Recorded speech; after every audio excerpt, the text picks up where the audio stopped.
விக்ரமாதித்தனும் வேதாளமும். சாப விமோசனம். தன் முயற்சியில் சற்றும் தளராத விக்கிரமன் மீண்டும் முருங்கை மரத்தில் ஏறி அதில் தொங்கிய உடலை கீழே வீழ்த்தினான். பின்னர் அவன் கீழே இறங்கி அதை தூக்கிக் கொண்டு மயானத்தை நோக்கிச் செல்லுகையில் அதனுள்ளிருந்த வேதாளம், மன்னா, இந்த உலகில் சில சோதிடர்கள் தங்களிடம் வரும் மக்களை பரிகாரம் என்ற பெயரில் பல இன்னல்களுக்கு ஆளாக்குகின்றனர். அப்படி யாரோ ஒரு சோதிடர் தான் உன்னையும் பரிகாரம் என்ற பெயரில் இவ்வாறு அலைய விட்டு இருக்கிறான் என்று தோன்றுகிறது. அத்தகைய கௌசிகன் என்ற சோதிடன் ஒருவனை பற்றிய கதையை உனக்கு கூறுகிறேன், கேள் என்று சொல்லிவிட்டு கதை சொல்திவாகர் என்ற பெரும் செல்வர் மகாதானபுரத்தில் வசித்து வந்தார். அவருடைய ஒரே மகளான கலா திருமண பருவத்தை அடைந்தவுடன் அவர் மும்முரமாக வரன் தேடத் தொடங்கினார். ஆனால் ஏதாவது ஒரு காரணத்தின் பேரில் திருமண பேச்சுவார்த்தைகள் தடைப்பட்டு போயின. தன் மகளின் திருமணம் தள்ளிக்கொண்டே செல்வதைக் கண்டு திவாகர் கவலையில் ஆழ்ந்தார். அவருடைய மனைவி பிரபா தன் சகோதரன் கோபியின் உதவியை நாடினான். அவன் கலாவின் ஜாதகத்தை பரிசீலனை செய்ய வேண்டுமென்று சோதிடத்தில் புகழ்பெற்ற தனது நண்பன் கௌசிகனிடம் அவளது ஜாதகத்தை காட்டினான். கலாவின் ஜாதகத்தை நன்கு ஆராய்ந்தபின் சோதிடன் கௌசிகன், கலாவின் ஜாதகம் சாட்சாத் சீதா தேவியின் ஜாதகத்தை ஒத்திருக்கிறது. தேவிக்கு வாழ்க்கையில் இன்னல்கள் ஏற்பட்டது போல் கலாவிற்கும் பல சோதனைகள் ஏற்படவுள்ளன. ஆனால் இறுதியில் எல்லாம் நல்லபடியாக முடியும். நீ ஒரு காரியம் செய். உன் சகோதரி குடும்பத்தினரை அழைத்து கொண்டு ஜெயபுரிக்குச் செல். அங்குள்ள ராமர் கோயிலில் தேவியையும் ராமரையும் கலா தரிசிக்க வேண்டும். அங்கு தரப்படும் பிரசாதத்தை அந்த ஊரிலுள்ள ஒரு புண்ணியவானுக்கு அதை கலா வழங்கினால் விரைவில் அவள் திருமணம் நடைபெறும் என்றான். சரிதான். ஆனால் ஜெயபுரியில் புண்ணியவான் யார் என்று நாங்கள் எப்படி கண்டுபிடிப்பது? நீயும் எங்களுடன் வந்து அந்த புண்ணியவானை எங்களுக்கு அடையாளம் காட்டு என்றான் கோபி. அதற்கு கௌசிகன் சம்மதித்தான். பிறகு கோபி அனைவரையும் அழைத்து கொண்டு ஜெயபுரிக்கு சென்றான். அங்குள்ள ராமர் கோயிலுக்கு சென்று ராமரையும் சீதையையும் அனைவரும் வழிபட்டனர். தொடங்கியது. பிறகு அர்ச்சகர் தந்த பிரசாதத்தை கலா எடுத்துக்கொள்ள அனைவரும் ஒரு குதிரை வண்டியில் ஜெயபுரியின் தெருக்களை வலம் வந்தனர். ஒரு பெரிய வீட்டின் வாயிலில் கௌசிகன் வண்டியை நிறுத்தச் சொன்னான். பிறகு கலாவிடம் அந்த வீட்டில் உள்ளவர்களுக்கு பிரசாதத்தை அளிக்குமாறு கூறினான். கலாவும் பிரசாதத்தை எடுத்துக்கொண்டு அந்த வீட்டினுள் நுழைந்தாள். அவள் நுழையும்போது வீட்டுக்குள்ளிருந்து ஓர் அழகான வாலிபன் வெளியே வந்தான். கலாவை பார்த்தவுடன் அப்படியே பிரமித்து போய் நின்று அவளை கணிமைக்காமல் பார்த்தபடியே நின்றான். அதனால் வெட்கமடைந்த கலா தலையை குனிந்து கொண்டு, நாங்கள் ராமர் கோயிலில் தரிசனம் செய்ய வந்தோம். பிரசாதம் கொடுக்க வந்தேன். இதை ஏற்றுக்கொள்ளுங்கள் என்றாள். அவள் மீது செலுத்திய பார்வையை அகற்றாமல் அந்த வாலிபன், என் பெற்றோரிடம் இதை கொடு என்று கூறிவிட்டு உள்ளே சென்று தன் பெற்றோரை அழைத்தான். அவர்களும் வெளியே வந்தனர். கலாவை கண்டு ஆச்சரியமுற்ற அவர்கள் அவளை வரவேற்று உபசரித்தனர்.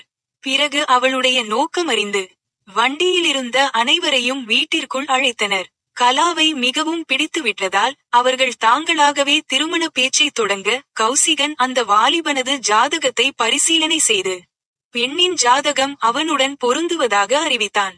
அந்த வாலிபனும் சம்மதிக்க திருமணம் உடனே நிச்சயிக்கப்பட்டது. வாலிபன் பெயர் வீரபத்திரன் என்றும் தந்தை பெயர் சிவராமன் என்றும் தாயின் பெயர் காமினி என்றும் அறிந்தனர். திருமண நிச்சயதார்த்தத்திற்கு பிறகு மறுநாள் ஊர் திரும்புகையில் இரவில் ஒரு சத்திரத்தில் தங்கினர். மறுநாள் காலை கௌசிகன் அருகிலிருந்த ஆற்றுக்கு நீராடச் சென்றபோது திடீரென ஒரு ராட்சசன் மரத்திலிருந்து குதித்து கௌசிகனிடம், என் கேள்விகளுக்கு பதில் சொல், இல்லையென்றால் கொன்று விடுவேன் என்றான். கௌசிகன் சோதிடர் மட்டுமன்றி உலக ஞானமும் துணிச்சலும் உடையவன். அதனால் அவன் சற்றும் பயப்படாமல் ராட்சசனை நோக்கி, நீ ஏதோ ஒரு சாபத்தினால் இவ்வாறு ராட்சசனாக உலவுகிறாய். உனக்கு சாப விமோசனம் தான் தேவை. அதற்கான வழியைச் சொல்லுகிறேன். வீணாக கேள்வி கேட்காதே என்றவுடன் ராட்சசன் அவனை வணங்கி, நான் மீண்டும் மனிதனாக மாற என்ன செய்ய வேண்டும் என்று கேட்டான். அதற்கு கௌசிகன், உனக்கு அபூர்வ சக்தி உள்ளது. அதை நல்ல காரியத்திற்கு பயன்படுத்தினால் சாப விமோசனம் கிட்டும் என்றான். ஆம், எனக்கு ஒரு அபூர்வ மந்திரம் தெரியும். ஒரு பழத்தை கையில் வைத்துக்கொண்டு அதை உச்சரித்தால் அந்த பழம் சக்தி வாய்ந்ததாகி விடும். அதை உண்பவர்களுக்கு குழந்தை பாக்கியம் கிட்டும் என்றான். அந்த சக்தியை குழந்தை பாக்கியமற்ற ஒரு புண்ணியவதியான பெண்ணுக்கு கொடு என்று கௌசிகன் சொல்ல, எனக்கு புண்ணியவதி யார் பாவி யார் என்று தெரியாது. நீங்கள்தான் கூற வேண்டும் என்றான். சற்று நேரம் தீவிர சிந்தனையில் ஆழ்ந்த கௌசிகன், அதற்கு இன்னும் நேரம் வரவில்லை. நீ இன்னும் சில ஆண்டுகள் காத்திரு என்று கூறிவிட்டு சென்றான். பிறகு அனைவரும் ஊர் திரும்பினர். சில நாட்களுக்கு பிறகு கலா வீரபத்திரன் விவாகம் இனிதாக நடந்தது. கலா கணவன் வீடு சென்று தன் இல்வாழ்க்கையை மகிழ்ச்சியுடன் தொடங்கினாள். ஆனால் அவளது மகிழ்ச்சி அதிக நாள் நீடிக்கவில்லை. மணமாகி ஓராண்டு முடிந்தும் அவளுக்கு குழந்தை பேறு உண்டாகாததால் அவளுடைய மாமியார் அவளை மிகவும் கடுமையான சொற்களால் வாட்டி வதைத்தாள். மாமனாரும் அவளுடைய உதவிக்கு வரவில்லை. கணவனும் அவளை உதாசீனம் செய்தான். இவ்வாறு 3 ஆண்டுகள் கழிந்தன. வீரபத்திரனின் தூரத்து உறவினரான ராமநாதன் என்பவர் தன் பெண்ணை அவனுக்கு 2ஆம் தாரமாக தர விரும்பினார். ஆகையால் அவர் சீதாராமன் என்ற சோதிடரை அணுகி, நீ சிவராமன் வீட்டிற்குச் சென்று அவருடைய மருமகள் கலாவின் ஜாதகத்தை கேட்டு வாங்கு. அதை ஆராய்வது போல் பாசாங்கு செய்தபின் ஜாதகப்படி கலாவிற்கு குழந்தையே பிறக்காது என்று அடித்துச் சொல். என் பெண் சுபத்ராவை வீரபத்திரன் மணந்தால் குழந்தை பாக்கியம் கிட்டும் என்று சொல். இதை நீ ஒழுங்காக செய்தால் உனக்கு நிறைய பணம் தருவேன் என்று ஆசை காட்டினார். அவர் கூறியது போலவே சீதாராமன் வீரபத்திரனிடம் சென்று கூற, ஏற்கனவே கலாவை விஷமாக வெறுத்த வீரபத்திரன் பெற்றோர் அவனுக்கு 2ஆம் தாரமாக சுபத்ராவை மணம் முடிப்பதற்கு தீர்மானித்தனர். விஷயமறிந்த கலாவின் பெற்றோர் அதிர்ச்சி அடைந்து கௌசிகனை அணுக, அவர் வீரபத்திரனின் வீட்டை அடைந்தார். கலாவின் ஜாதகப்படி அவளுக்கு குழந்தை பாக்கியம் உண்டு என்று கூறினார். தொடர்ந்து, அது தாமதமானதற்கு காரணம் நீங்கள் இருவரும் புரிந்திருக்கும் பாவங்களே.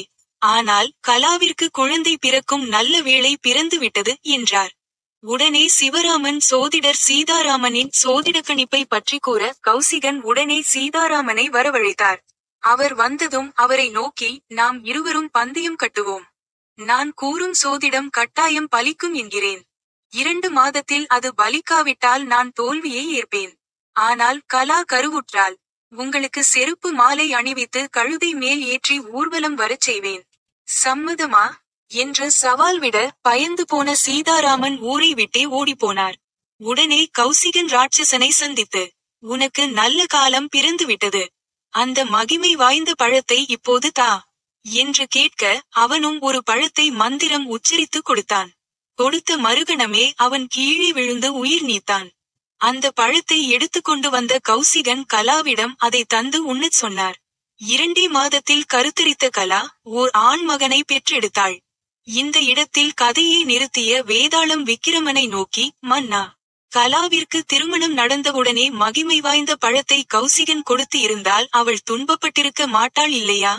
அவளை மட்டுமா தவிக்க விட்டான்? அந்த ராட்சசனையும் 3 ஆண்டுகள் காக்க வைத்தான். அவனை சந்தித்த போதே அந்த பழத்தை அவனிடம் இருந்து வாங்கிக் கொடுத்திருந்தால் கலாவும் உடனே கருத்தரித்திருப்பாள். ராட்சசனுக்கும் சாப விமோசனம் கிட்டியிருக்கும். கௌசிகனின் இந்த தாமதத்திற்கு காரணம் தெரிந்தும் நீ மௌமாக இருந்தால் உன் தலை வெடித்து சுக்கு நூறாகும் என்றது. அதற்கு விக்கிரமன், கௌசிகன் சோதிடர் மட்டுமே, கடவுள் அல்ல. அவனால் விதியை பற்றி கூற முடியுமே தவிர விதியை மாற்ற முடியாது. ஒருவருடைய ஜாதக ராசிப்படி சில நல்ல காரியங்கள் குறிப்பிட்ட நல்ல காலம் வரும் போதுதான் நடக்கும். கலாவின் ஜாதகப்படி அவளுக்கு வாழ்க்கையில் இன்னல்கள் ஏற்படும் என்றும் இறுதியில் எல்லாம் சுபமாக முடியும் என்று முன்னமே கௌசிகன் கணித்து கூறினான். அவளுடைய ஜாதகப்படி அவளுக்கு 3 ஆண்டுகள் கழித்துத்தான் குழந்தை பிறக்கும் என்றிருந்தால் அதை கௌசிகனால் மாற்றியமைக்க முடியாது. எனவே அவன் உரிய நல்ல காலம் வரும் வரை காத்திருந்து பிறகே பழத்தை அவளுக்கு அளித்தான். அதேபோல் ராட்சசனுக்கும் அவன் விதிப்படி 3 ஆண்டுகள் மேலும் காக்க நேரிட்டது. ஆகவே கௌசிகன் தாமதம் செய்தான் என்பது தவறு. அவன் நல்ல வேளை கூடி வரும் வரை காத்திருந்தான் என்பதே சரி என்றான். விக்கிரமனது சரியான பதிலினால் அவன் மௌனம் கலையவே வேதாளம்தான் தங்கியிருந்த உடலுடன் பறந்து சென்று வேதாளம் மீண்டும் முருங்கை மரத்தில் ஏறிக்கொண்டது.